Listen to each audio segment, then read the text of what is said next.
தாவீது ஒரு நல்ல இசை வாசிக்கிறவர். அவர் இசை வாசிக்கும் போது அசுத்தாவி புறப்பட்டு போகிறது.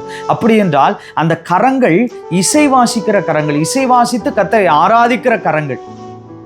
அந்த கரங்கள் தான் சகோதரர்களுக்கு உணவை சுமந்த கரங்கள். பாருங்களேன், அந்த கரத்தை வச்சு தான் கரடியோடையும் சிங்கத்தோடையும் இவர் சண்டை போடுறாரு. அப்படி என்றால் அங்க என்ன குறிப்பிடப்படுகிறது?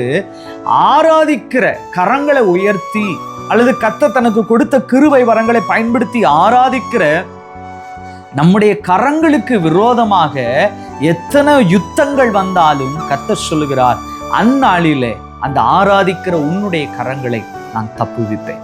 எத்தனையோ பிரச்சனை, எத்தனையோ கரடி, எத்தனையோ சிங்கங்கள், எத்தனையோ ஆபத்து நாச மோசங்கள் உங்களுக்கு விரோதமாக வரும்போது கடந்த 6 மாதங்களும் கர்த்தரை தொடர்ந்து ஆராதித்த உங்களை பார்த்து கர்த்தர் சொல்லுகிறார், உன்னை நான் கரடியின் கைக்கும் சிங்கத்தின் கைக்கும் தப்புவிப்பேன்.